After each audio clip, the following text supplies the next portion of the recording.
kita sama-sama sudah diberikan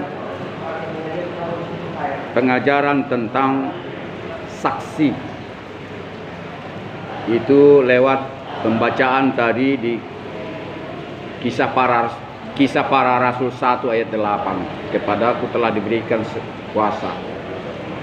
Jika Roh Kudus turun atasku, maka aku akan jadi saksinya. Aku akan menjadi saksinya. Jadi kita bersaksi kalau Roh Kudus turun atas kita. Artinya kalau Tuhan melayakkan kita, tanpa kelayakan dari Tuhan, kita tidak bisa bersaksi tentang Dia sendiri. Ya. Dan telah disinggung pula tadi masalah saksi dusta dan sebagainya. Di KUHP saksi dusta ancaman hukuman 9 tahun. Enggak gampang lu ancaman hukuman 9 tahun. Dan maka daripada itu pada sidang-sidang di pengadilan terkadang saya katakan kepada saksi itu, saya ulangi ancaman hukuman saudara 9 tahun apabila menyatakan saksi dusta. Dan di dalam hukum Taurat pun sudah dikatakan itu dalam hukum Taurat yang ke-9. Jangan menjadi saksi dusta kepada sesamamu manusia. Ini sangat berat kalau kita boleh menjadi saksi dusta kepada manusia. Apalagi saksi dusta kepada Tuhan itu sendiri. Kita kalau bersaksi dusta tentang keberadaan Dia sendiri, artinya kita menyimpang dari perkataan Injil. Kita menyimpang daripada perkataan dari Yesus sendiri, bahwa Dia sendiri sudah bersaksi atas dirinya sendiri. Ya, bukan hanya kesaksian Yohanes Pembaptis tentang dirinya, tetapi Dia sendiri pun bersaksi akan dirinya sendiri bahwa Dia dan Bapa di sorga, Dia yang mengutus Dia. Ya, El Sebaot sudah bersaksi tentang dirinya sendiri. Pertama, El Sebaot pencipta langit dan bumi sudah bersaksi bahwa Dia akan datang ke dunia ini. Ya, Dia akan mengutus anaknya, istilahnya sebagai Dia manusia, yaitu Yesus sebagai manusia. Ya, dua pengertian di situ. Aku akan datang ke dunia ini. Hambanya tadi sudah mengatakan Dia sendiri mengosongkan dirinya. Dia yang datang 100% ke dalam rupa manusia. Dan Dia bersaksi kepada anaknya, kalau dikatakan kepada anaknya, yaitu sebagai Yesus tidak obahnya seperti kita, makan dan minum dan merasa capek dan sebagainya. Maka daripada itu tidak disangsikan bahwa kesaksian dari pencipta langit dan bumi bahwa Dia itu yang bermukim di dalam diri Yesus Kristus. Namun sebagai manusia Dia harus berjuang untuk mengalahkan segala godaan dan cobaan agar manusia diselamatkan dengan kematiannya. Apabila Yesus sendiri ingkar janji kepada Tuhan yang mengutus Dia, ya, Bapa yang mengutus Dia sebagai anaknya, anak manusia, maka daripada itu ada istilah anak manusia, anak tunggal Elohim itu sebagai anak tunggal manusia. Kalau Dia gagal dalam pencobaan di dunia ini, bahwa manusia tidak akan terselamatkan. Tetapi Dia berhasil, ya, dan tidak satu pun Injil menuliskan bahwa Dia pernah berbuat dosa. Injil adalah kekuatan Tuhan yang menyelamatkan setiap orang yang percaya. Karena di dalamnya tertulis, terbukti bahwa kebenaran Allah ada di dalamnya. Itu dikatakan Rasul Paulus di dalam Roma 1 ayat 18. Ya. Di dalam Roma 1 ya, ayat 18. Jadi Injil adalah kekuatan Allah itu sendiri, ketuaan Elohim itu sendiri, karena di dalamnya terbukti kesaksian daripada Bapa di sorga tentang dirinya. Makanya orang-orang yang hidup di zaman Dia, yaitu di zaman Yesus, menulis Injil. Dan ini bukan Injil manusia, tetapi Injil daripada tentang kesaksian tentang dirinya sendiri. Jadi boleh dikatakan baik Bapa di sorga maupun Dia, Yesus Tuhan kita itu, dua alat bukti saksi. Hambanya sudah dikatakan tadi, dua dua kesaksian orang sudah dianggap sah. Ya, dua kesaksian orang sudah dianggap sah. Kalau hanya sendiri tidak sah. Jadi saya ulangi sekali lagi, baik Bapa di sorga maupun Yesus Kristus sebagai manusia, ya, bukan sebagai dia Bapa, sebagai manusia bersaksi tentang dirinya sendiri bahwa dia diutus oleh Bapa, bahwa dialah di dalam dia sendiri. Dia mengaku dia sebagai manusia dan dia mengaku sebagai Bapa yang datang ke dunia ini. Dan terkadang manusia agak bingung mengartikannya itu. Bagaimana sih di dalam dia Tuhan dan dia manusia? Karena itu Rasul Paulus mengatakan di dalam Roma 1 tadi bahwa itu harus bertolak dari iman. Injil kita percaya harus bertolak dari iman. Kalau tidak bertolak dari iman, kita tidak percaya tentang kisah kesaksian daripada Yesus itu sendiri. Kita boleh lihat nanti di dalam Matius 5. Ya, di dalam Matius 5 ada itu tentang perkataan dia sendiri. Ya, ada satu perikop tentang kesaksian Yesus tentang dirinya sendiri, yaitu Matius 5 ayat 19 sampai 47. Terlalu panjang ini kita baca. Ya, nanti perhatikanlah itu perkataan dia sendiri bagaimana bahwa dia sudah bersaksi tentang dirinya sendiri dan Bapaknya di surga sudah bersaksi tentang dirinya sendiri. Ya. Jadi dua alat bukti, ya, bahwa Bapa, saya ulang-ulangi lagi, bahwa Bapa dan Anak sudah bersaksi bahwa tidak disangsikan lagi dia adalah Bapa yang datang ke dunia ini, dan dia sendiri secara manusia untuk menanggung dosa ini mau rela, ya, menjadi persembahan yang kudus, mau menjadi domba sembelihan agar manusia tidak lagi memotong sembelihan, dan tidak manusia tidak lagi dengan pembayaran dosa dengan uang lagi. Kalau zaman dahulu, ya, menghapuskan dosa harus dengan uang, setidak-tidaknya korban bakaran atau dengan uang. Itulah makanya Martin Luther dengan tegas mengatakan bahwa pengampunan dosa hanya di dalam darah Yesus. Pengampunan dosa harus dalam nama Yesus. Manusia tidak bisa mengampuni dosa semat, walaupun dia kepalanya pendeta, walaupun dia kepalanya pastor atau apapun, tidak akan bisa mengampuni dosa lewat korban bakaran dan uang sebesar apapun, tidak akan bisa mengampuni dosa. Jadi kalau kita baca di dalam kesaksian dia, kalau kita sudah jumpa di dalam ayat-ayat tertentu, bolehlah kita baca.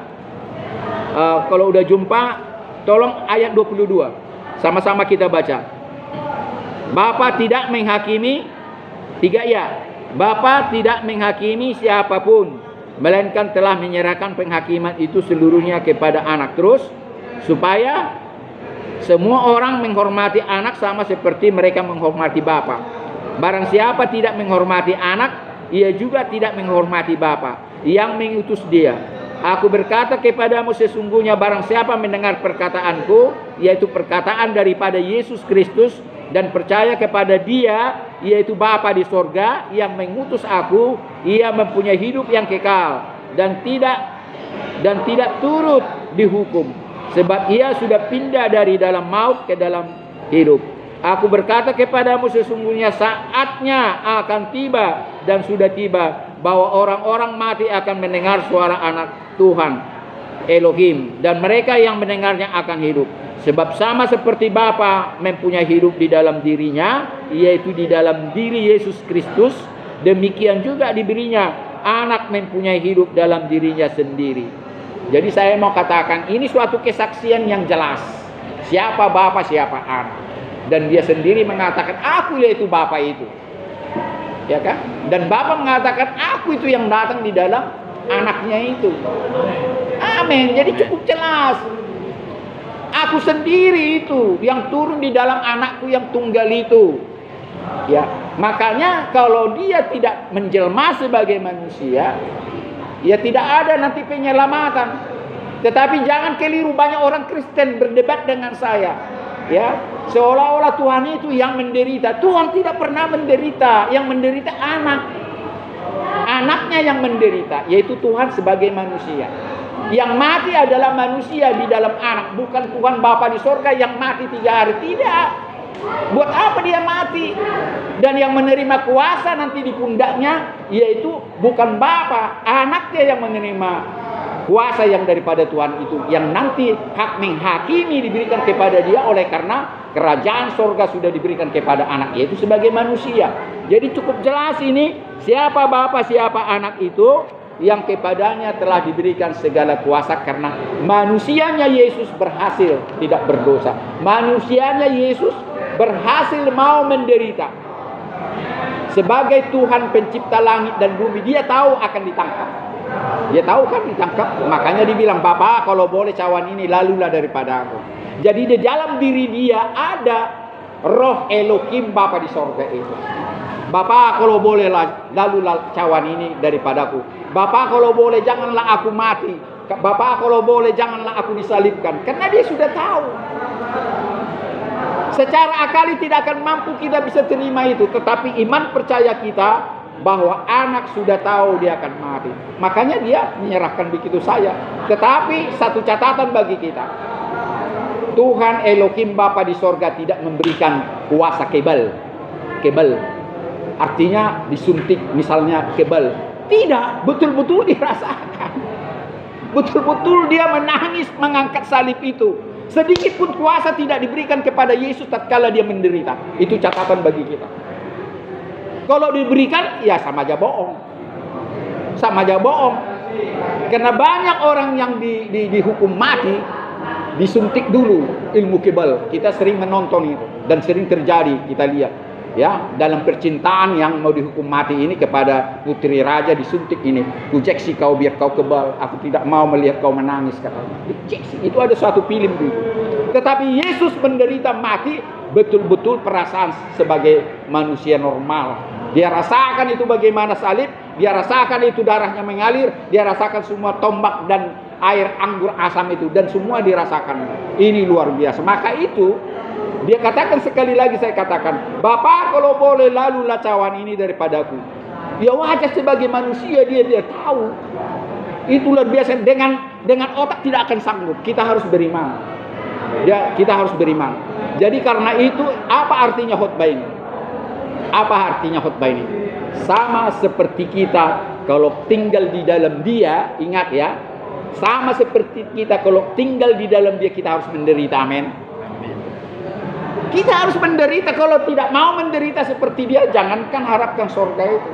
Omong kosong semua ini agama Kristen kita, dan beribadah secara Kristen, berdoa secara Kristen. Kalau tidak mau menderita, hambanya sudah dikatakan tadi, soal pengampunan dosa, soal memaafkan orang, soal tidak membalas ya kesalahan orang lain sama kita. Kita harus membalas kejahatan dengan kebaikan. Inilah penderitaan yang harus kita alami. Ini harus. Ini akan terjadi, dan harus percaya saudara akan datang kepadamu. Menjadi seorang Kristen bukan merupakan anugerah, berkat-berkat yang diterima, tetapi mampu mengatakan, terima kasih Tuhan, ini ujian kepadaku untuk menguatkan imanku. Ujian iman ini membuat aku sempurna, sehingga aku tidak merasakan kekurangan sesuatu apapun, karena aku telah dimenangkan Tuhan menghadapi cobaan. Yakobus 1 ayat 1 sampai 8. Itu harus saudara katakan itu. Terima kasih, ini ujian iman. Sehingga ujian iman ini berlangsung kepadaku, akan menghasilkan buah yang matang, dan aku akan sempurna. Karena itu aku tidak merasakan kekurangan sedikit pun. Yakobus 1 ayat 1 sampai 8. Jadi saudaraku, bagaimana khotbah tentang apa yang saya katakan tadi? Saya ulangi lagi, bahwa kita harus percaya menderita seperti Yesus sendiri percaya akan digantung, akan disalibkan, akan menderita. Makanya dia minta, Bapa kalau bisa cawan ini lalulah daripada aku. Jadi kalau saudara berkata itu tidak salah. Tidak salah saudara kalau bisa, Tuhan aku tidak menderita seperti Yesus. Bisa. Tetapi dia katakan, nakku, kau harus seperti itu. Baru engkau akan merasakan arti daripada kebangkitanmu nanti. Karena tidak satu pun selamat manusia tanpa memakan daging dan minum darah Yesus. Sudah saya katakan itu. Artinya tanpa bersatu tubuh dengan dia, tidak akan bisa ke surga. Artinya tanpa bersatu tubuh dengan dia, artinya menderita seperti dia.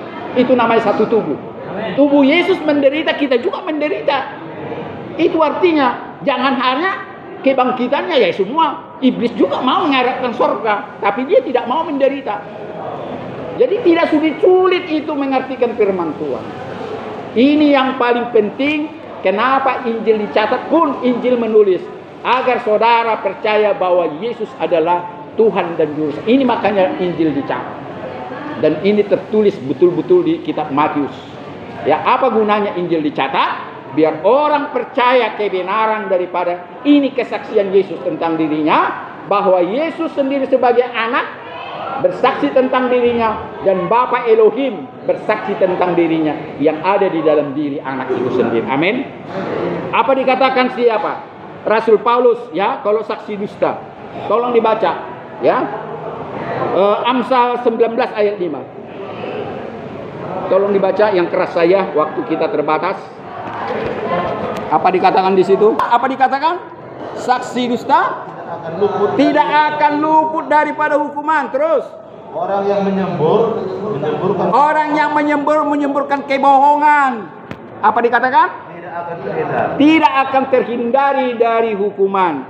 Amsal 6 ayat 19. Tadi 19 ayat 5. Yang kencang 6:19. Orang yang menyemburkan kebohongan. Terus? Dan yang menimbulkan pertengkaran saudara. Iya, pertengkaran saudara. Terus? Hai anakku, peliharalah perintah ayahmu dan janganlah menyia-nyiakan ajaran ibumu. Iya, terus? Amalkanlah senantiasa semuanya itu pada hatimu. Terus? Amalkanlah pada lehermu. Jikalau engkau berjalan, engkau akan dipimpinnya. Ya, cukup. 12:17 apa dibilang di situ? Siapa mengatakan kebenaran? Yang cepat saja, waktu kita terbatas.